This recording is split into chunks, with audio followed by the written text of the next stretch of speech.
со Божја помош и со помош на благочестиви верници наши духовни чеда, успеавме да спроведеме во дело една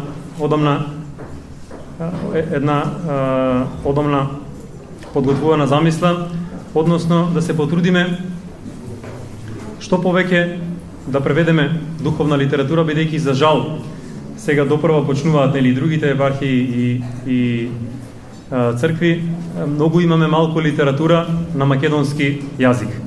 Бидејќи младите сега знаеме веќе ниту српски не разбират, па без малку другите јазици.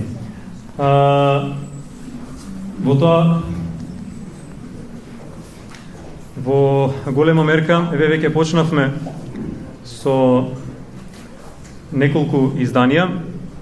Ќе продолжиме со многу повеќе. Секако со ваша помош, бидејќи секој почеток е тежок и секако не ни потребни се финансиски средства да се покријат веќе издадените наслови, за да би можеле да издаваме нови, така да со секое купување, со секое промовирање нели на нашите книги и нивното купување, нели вие ќе помогнете што поскоро да излезат и многу нови изданија. Една од првите книги која што е издадена под Брегалничката епархија, Црковниот живот за почетници, односно од протоиерей Александар Торик.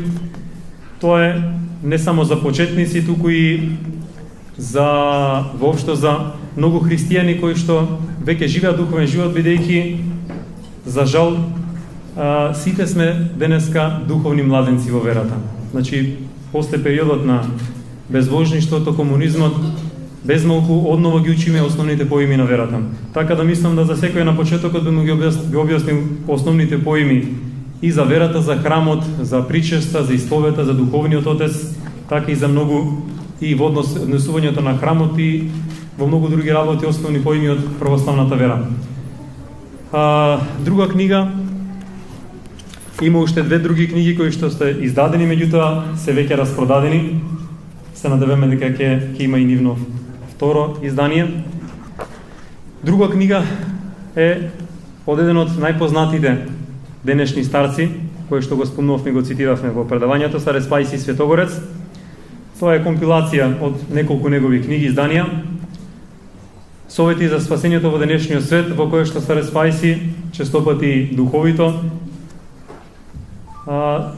знае точно со кратки зборови да содржински да им го пренесе духовниот живот, односно верата и преданието на сите оние кои што го прашувале за совет. Мислам дека тука секој би нашол одговор нели за многу помисли што го маша, за борбата со помислите, за исповедта, за духовниот отец и преку многу други, бидејќи тоа е секако зборник и на прашања и одговори кои што ги поставувале современите верници и духовни чеда за сите современи проблеми и искушенија кои што денеска ни се случуваат. Наредна книга која што ја издадовме, тоа е книгата за абортусот и за развратот од архимандрит Рафаил Карелин. Еден од најплодните писатели денеска, еден од оние кои што прекрасно и многу убаво може да ни ги долови сите духовни состојби на денешниот современ човек и тоа да го расветли во светлината на православното учење и православното предание. Едно од затоа многу се зборува и треба се повеќе да зборуваме, значи не само за абортусот во кој што ги опфаќа сите аспекти, за тој греф, сите искушенја и во кој што ги разобличува пред се сите напади на оние кои што се заштитници, закрилници на тој духовен геноцид кој што денеска ни се случува. Не само за абортусот, туку и за развратот, за развратниот живот кој што денеска нели го живеат луѓето, современите луѓе, почнувајќи за жал со се пониска граница од младите, па и понатаму не само пред бракот, туку и во брачниот живот. И кој што е последица за се поголемата духовна отуѓеност и од Бога на семејството, на сопружниците едни од други, бидејќи духовните падови, односно смртните гревови, без разлика ние колку тоа го сакали или не, предизвикуваат духовни последици и понатаму во бракот, и врз потомството, и врз нашиот понатамошен и телесен и духовен живот. Во некои сегменти можеби книгата може да изгледа и премногу сурова, меѓутоа секој пат вистината е болна. И не само, мислам дека до сега им има помогнато и на недоволно, нели, меѓутоа на многу души кои што ги спасила од овој грев. Така да мислам дека би требало пред се сите православни христијани да ја прочитаат оваа книга, за да би знаеле како да се постават и кон тој грев, кон таа страшна појава денеска не само кај нас, туку во целиот свет, и воопшто како духовно да живеат, како да ја сочуваат целомудреноста, не само телесно, туку и во помислите и во чистотата на умот. Наредна книга е една за која што се одлучивме да ја издадеме, бидејќи е насущно потребна, посебно за денешниот христијанин. Бидејќи, рековме, нашиот пат денеска е патот на страдањата, трпењето на страдањата и болестите. Бидејќи според зборовите и пророштата на светите отци, Бог во ова наше време го одзел подвизите како што ги имале нашите претходници и монасите и христијаните во светот, и спасоносниот пат кој што Бог ни го дал денеска е кроткото трпење на страдањата, болестите, неволите и искушенијата. Значи, во оваа книга Христос, нашиот небесен лекар, во кој што е зборник, во кој што има објаснување пред се, почнуваме со поуките на светите отци за смислата на страдањата во христијанскиот живот, за христијанскиот однос кон страдањата, за смислата на страдањата, а потоа и поуки од светите отци за поднесување на болестите, она што го спомнав и во предавањето. Луѓето денеска најчесто роптаат и се жалат на се. Зошто Господ ме казни? Зошто ово ми се случува? Или ќе кажат, често пати ќе додат некои и ќе речат: Отче, што да правам, што треба да направам да ми прочиташ молитва, или вако, се ми оди лошо во животот. Се ми оди, ме случуваат нестреки, или како што на луѓето да кажуваат, метера баксус. Значи, за христијаните нема нестрекни денови. Се треба да примаме како од раката Божја. Значи, се оно што се случува со нас е апсолутно по волја Божја или по допуштение Божјо. И влакната на главата ви се изброени, вели сите апостол Павле. Ниту едно влакно од главата не можеме да го направиме ниту бело, ниту црно. И затоа ни е потребна и оваа книга пред се, по сведоштвата на многу оние кои што ја прочитаа, кои што боледуваат или страдаат од болести или вакво, за голема духовна наша подкрепа, нели, и оправдување на нашиот труд, дека во многу им помогнала да се соочат вистински со болестите, со тешкотите и со искушенијата и да почнат повеќе да му благодарат на Бога.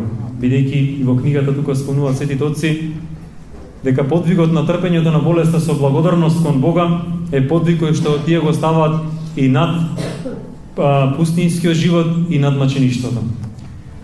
Тука имаме поуки од светиот Теофан затворник, од преподобниот Макари Оптински, свети Игнатий Бриданчанинов, преподобен Амвросий Оптински, од старецот Ефрем Филотејски, за кој што ќе избориме од другата книга, потоа од свештеникот Михаил Турханов за болеста како последица на гревовите, за страдањето, од архимандрит Јован Крстјанкин, од продерет Димитри Смирнов за подготвеноста за страдање. Тука се поуките и проповедите на архимандритот Рафаел Карелин за гневот Божи, за трпењето на болестите, од архимандритот Кирил Павлов. Тука е една мала книгичка која што е вметната од протереот Сергеј Филимонов, како да му се помогне на болниот. Значи, се оно што треба да го знаеме, што сме го заборавиле, книга која што треба да им помогне и на верните, но и на лекарите. Како да се соочи со болеста, како на болниот да му помогнат да се соочи, да се исцели од болеста, пред се со утешни зборови, нели, со вистински однос кон него. Значи, од престојот во болница до искушенията кои што се случуваат во однос на лекувањето, во однос на диагнозите, операциите, исповета во болницата и се друго.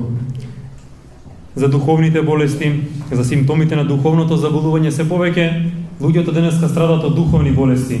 За жал, како што тука во книгата се вели, еден од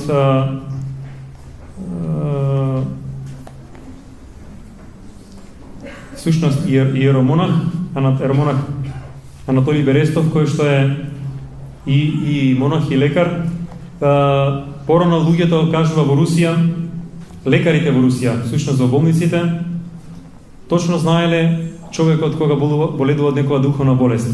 И никој пат не пристапувале кон лекување, додека претходно не барале од него да се исповеда, да се причести, па дури тогаш пристапувале кон телесно лекување. И уште една интересна информација, тој кажува дека во оној здравствен картон или историја на болеста која што и денеска има нели во болниците закачени на креветот, кај нас мислам дека го нема тоа, меѓутоа порано во Русија и уште стоела мислам таа ставка некаде, дека има ставка кога последен пат болниот се причестил. Значи сето тоа е изгубено, сето тоа е пратено во заборав сега, има тешкоти, значи некаде успеваме да се потрудиме нели да има. Еви, јас имам искуство нели за неколку пати причестување на болните во болница и одржан во болница на клиниките, значи сепак малку попушта тој однос и на државата и на лекарите во однос на верата, во однос на свештеникот, во однос на исповедта, на причестувањето, така да се надевам дека тоа се повеќе и повеќе ќе се шири како пракса. Да. Добро, накратко ќе кажам, значи старец Ефрем Филотејски ви е сигурно на сите познат духовен син на старецот Јосиф Исихаст, еден од најголемите подвижници враќачи на подвижничкиот живот на Исусовата молитва во Света Гора. Тој денеска се уште е жив. Јас имам едно духовно чедо кое што чека на средба со него, сега е моментално во Феникс, во Аризона, во манастирот, и рече дека луѓето чекаат по можеби 3-4 месеци да се сретнат со старецот. Прекрасен старец, прекрасни духовни поуки, многу силни, многу потребни за денешните христијани, во кои што ги опфаќа сите аспекти на нашиот духовен живот, нели? Од трпението, смирението, љубовта кон Бога, кон ближните, подвигот, молитвата и се оно што ни е потребно за вистински духовен подвижнички живот. Книгата, уште две книги, една книга која што во првите издадовме, која што пред се насушно потребна и која што после нејзиното читање многу мина од нашите духовни чеда и после неколку години малтен на духовен живот повторно дојде на исповед со полни тефтери. Значи, Господи, очисти ги моите гревови, практичен приречник за покаяние и исповед, во кој што има поуки и беседи од светите отци за покајањето, се оно што ни е потребно за да научиме што е покаяние, како треба да се каеме, како треба да пристапиме кон исповед, како да се подготвиме за исповед. Тука се многу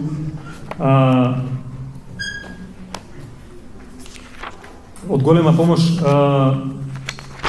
поуките и подготовката за исповед на архимандритот Јован Крстјанкин според 10 Божји заповеди, во кои што опфаќа и многу гревови во однос на 10 Божји заповеди, кои што ние некој пат не сме ни сонувале дека грешиме, ниту пак сме размислувале дека во таа заповед сме сгрешиле. И таа воопште ја даваме на сите оние кои што почнуваат во духовниот живот и кои што не само што се подготвуваат за исповед, туку како насушен и практичен прирачник за нашиот постојан духовно молитвен покајнички живот. И последната книга која што е издадена досега е од архимандритот Рафаел Карлин, како да живееме во Христа, во која што секако и тој ни помага да познаеме што е вера, што е доверба во Бога, во која што исто зборува и за покајанието, за духовниот отец, за молитвата, за постот, за свештенството и за монаштвото, за прелеста, за гревот на блудот, за гревот на празнословијата и изборливоста, за фанатизмот, за тоа дека не треба да им веруваме на соништата, за неосудувањето и за љубовта кон Бога и кон луѓето.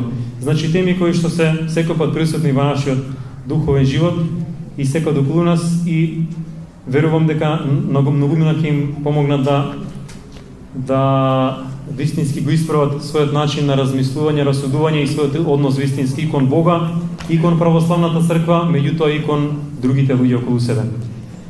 Во книгите кои што го подготвуваме, сега ќе кажам, мислам во книгите кои што ги имаме и напишано кои книги се во подготовка, оние кои што се веќе подготвени, меѓу кои што чекаат сега наскоро, во најскоро време веќе се подготвуваат за печатење, се книгите од старецот Сава Псково-Печерски, Господи ти си мојот живот, и уште една книга која што беше за понатаму излегување, меѓутоа која што предизвика силно духовно влијание на впечаток и на оние што ја преведуваа од руски и на оние кои што ја лекторираа, прегледуваа, така да одлучив таа да оди сега. Прва, тоа е книгата Зборник од поуки од светите отци, од старци, посебно руските, па и други, за трпењето на неволите, укорите, за трпењето на страдањата во разни аспекти. Се вика кој не укорува, тој ни подарува. Всушност, оние кои што не укоруваат, не навредуваат, се наши најголеми всушност добротвори. Така да, наредни книги кои што исто скоро треба да излезат се и од книгата Старец Клеопа, Воздикон, Воскресение, на Свети Јован Кронштадтски, како да достигнеме светост, од исто од архимандрит од Јован Крестјанкин, да ги оживееме срцата за Бога. Готова е исто и книгата на Свети Јован Златус, Бесмртни слова, во која што имаме зборник, првпат на македонски, од негови избрани беседи, мисли, писмо кон паднатиот Теодор, поуки за покајанието. И од Еромонахо Серафим Роуз, кој што го спомнавме, на книга кој што давно излезена, меѓутоа кој што не малку е актуелна и денеска, со додаток на некои други негови текстови, Православието и религијата на новиот светски поредок. Натаму има и други книги кои што ќе ги прочитате во подготовките. Ни подготвуваме и поуки, житие и поуки од сите големи руски старци, почнувајќи од Киево-Печерските, Атонските старци, сето пред тоа се изданија на манастирот Зограф од Света Гора и многу други кои што веќе ги имаме запишани во подготовката, и се надевам дека со Божја помош и со ваша помош ќе се потрудиме што поскоро да видат светлината на денот и да видат и за поука и за спасение на многу души кои што го барат Бога и кои што го барат спасението. Благодарам.